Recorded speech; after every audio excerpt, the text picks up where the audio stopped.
So, what's going on YouTube? Got another little video coming at you. Hope everybody's doing well.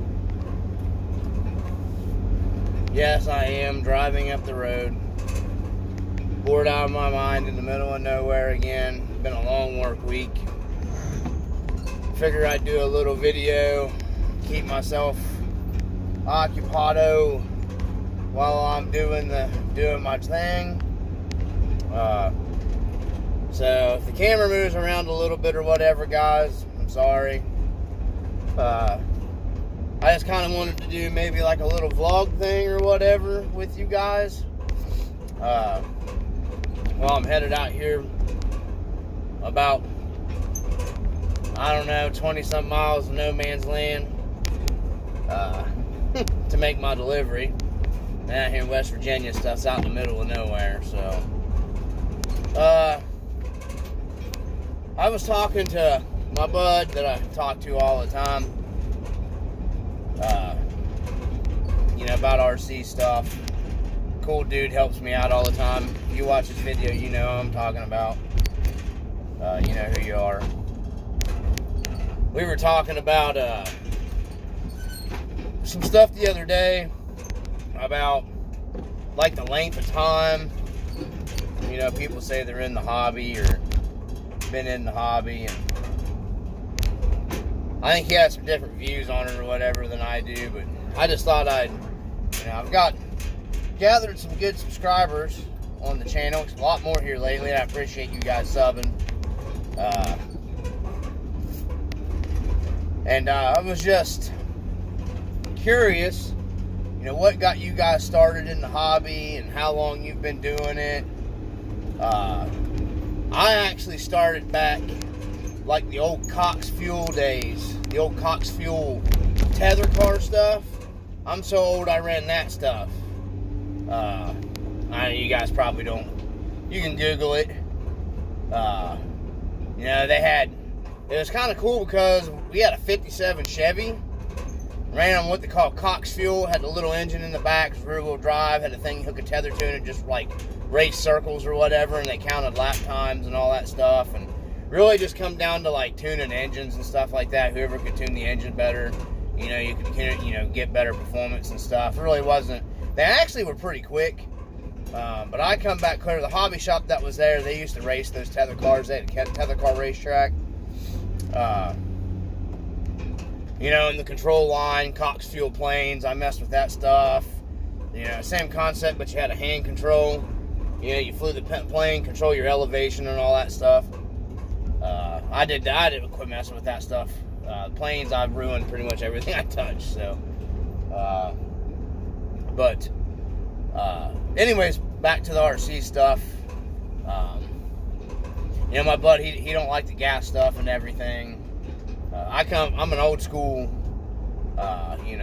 background guy. I come from, the times of two-stroke racing, motocross, owning 250Rs, quad racers, Ducatis, Kawasaki Ducati, Yamaha Banshees. We still currently own a Yamaha Banshee and a 250 Tri-Z. That's board and stroke to a 286. And it's a monster. Don't get ridden anymore. It's a man killer. All of us are getting too old and messed up to ride that stuff anymore. They belong to my brother anyways. I took his Banshee out the last time and rode it. That's mainly why I do the fifth scale stuff a little bit. And my back's messed up and stuff, and my hip and my leg from that accident I had with it when I got hit by my Jeep. That's a long story and I'm not getting into it, but and it messed my hip and my back up, so I work a lot. Sometimes I turn in 60 hours a week or more. That's, help support my RC hobby. That's how, I bust my butt and I do it. You know what I mean? Especially these times, everything's so much more expensive. The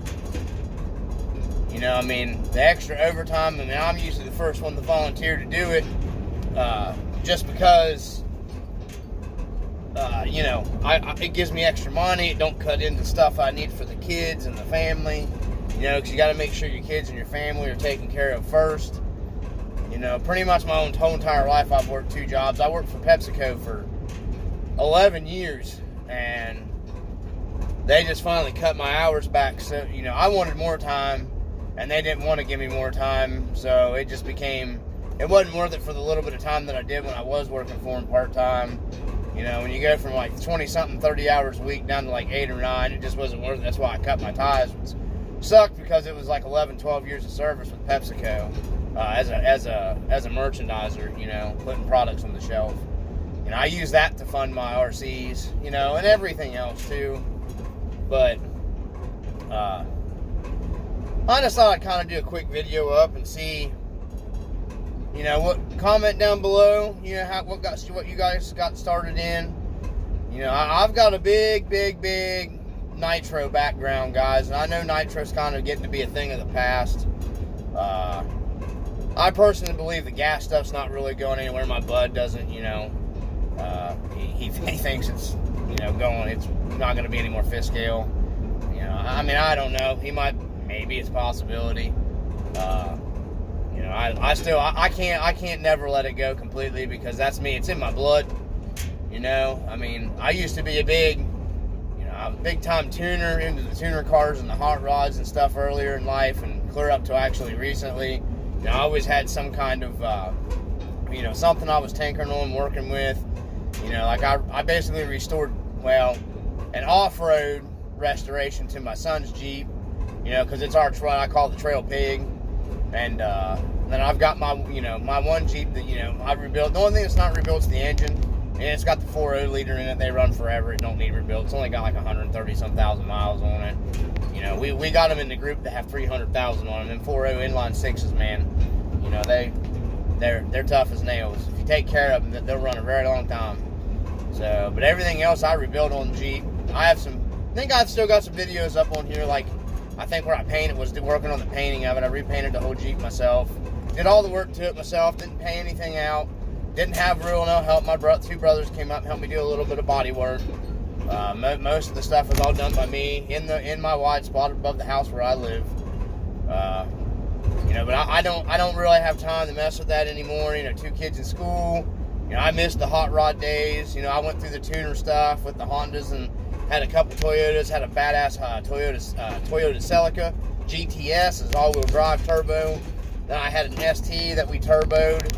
You know, I come from that background where, you know, I can't just let, you know, the fifth scales and the nitros keep me, you know, satisfied enough to where, you know, I'm going out and doing that stuff, you know, and because I don't got the room or the time or the money, you know, for the actual, like, you know, automotive stuff no more, you know, and I've done a lot, you know, I've done a lot back in the day, so, but anyways, back to the RC stuff, you know, I mean, I did the Cox Fuel stuff. I did, got into, like, you know, back then, the hobby was different. You know, you had, Tamiya, you know, I mean, was the big name, and Parma and stuff, you know, but, you know, I had, like, believe it or not, like, the Radio Shack, my dad, I was so elated, man. You know, I had one of the best dads in the world, you know, busted his butt, worked hard every day. I'm sorry about the sun reflecting, guys. Ain't much I can do about it. But, you know, he finally broke down because I wanted a good solid RC to, you know,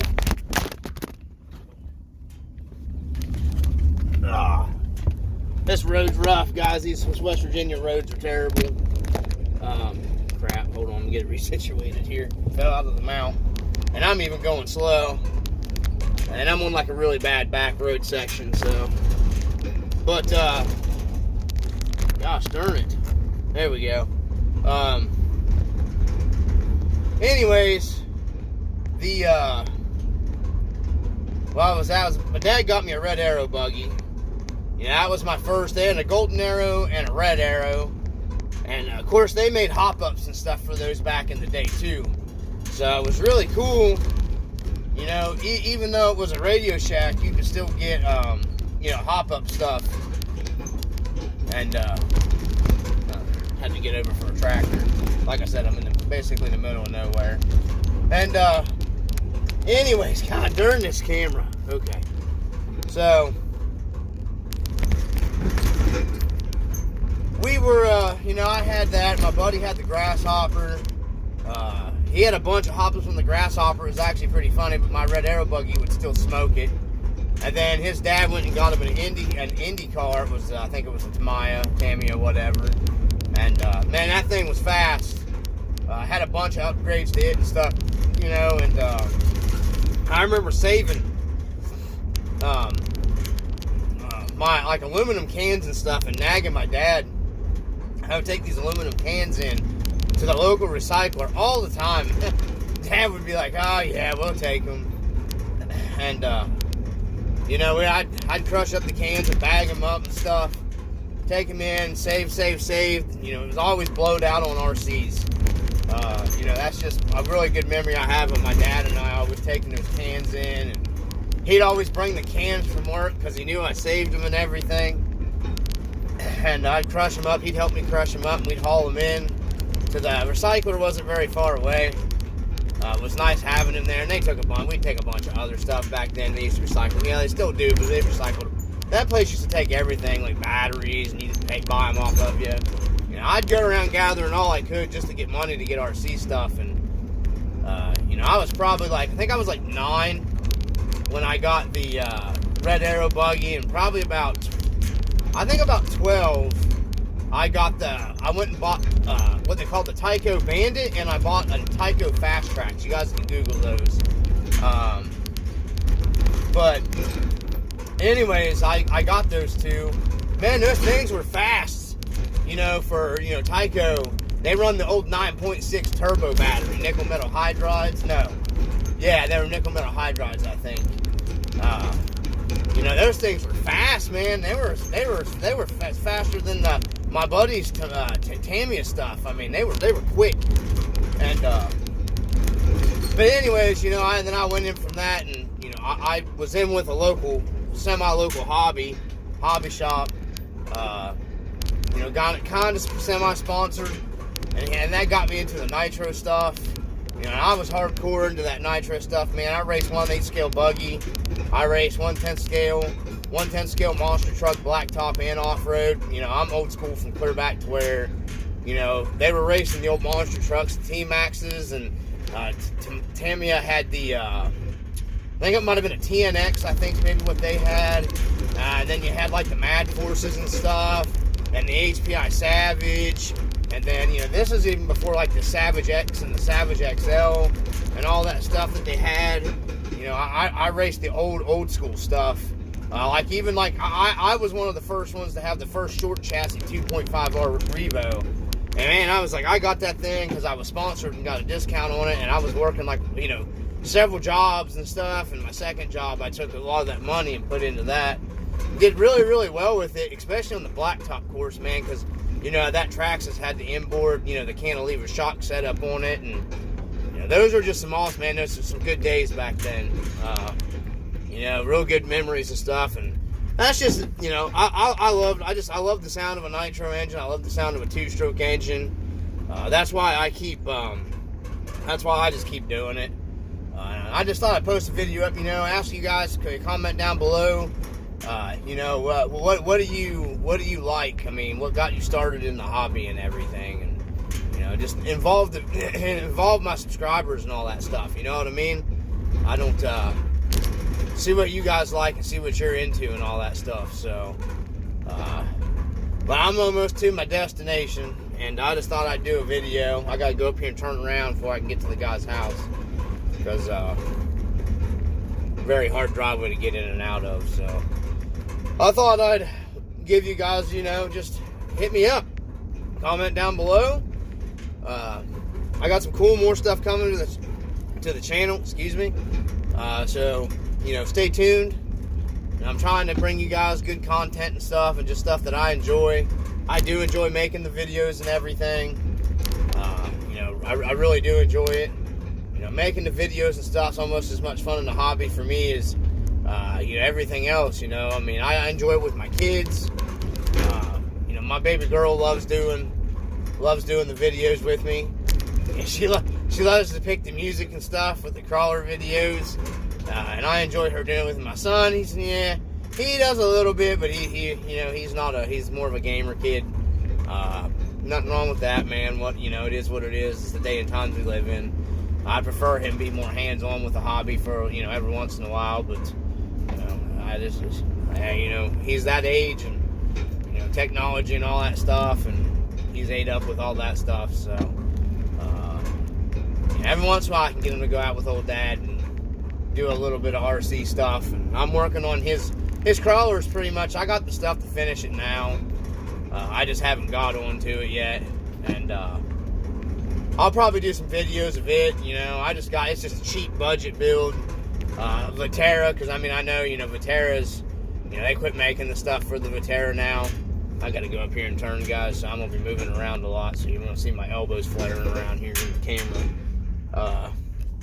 But anyhow, it's a budget. It's a brand new Vatera. It's the only reason why I took it on the trade when I like I said, I don't know about parts and all that stuff, and you can still buy upgrades and everything for them. So, it was, like I said, it's basically a brand new truck. So we're doing like a cool military. I have a video. It was in a video a while back after I did the deal with it. It was actually a good guy I did the deal with. He watches the channel. I appreciate you doing the deal with me. I got the C2X off him also. So, but anyways, you guys check out. I'll have some video of it coming. I got more stuff coming on the Marlin. I've got the Cherokee. I haven't done a lot of videoing on it yet. I've been really racking my brain about some different stuff on it. And I do got the body assembled. It's all painted and assembled, and I got to get on doing a video for it. And you might watch this video, and I might have the Cherokee, body posted up or whatever. If you see that, just ignore it. It's just, sometimes my videos get out of whack when I'm posting them, so I try to remember to post this one first. Now that my Wi-Fi is back on, my Wi-Fi at our house has been off for like 3 days, which put my son behind on all of his schoolwork too, because he's still being homeschool stuff with the COVID and everything. Here we just decided to finish out the year because he'd already done almost the entire year online. So, anyways, hope everybody's doing well and everybody's enjoying RC. Shout out to my buds. Woods Unknown, bro, you got some good content on there. Jose Canseco, you got some good, awesome content. I've been watching a lot of good stuff on YouTube lately, and I appreciate everybody that's subscribing to the channel. I got more stuff coming, guys, more good stuff, I promise. So as always, peace.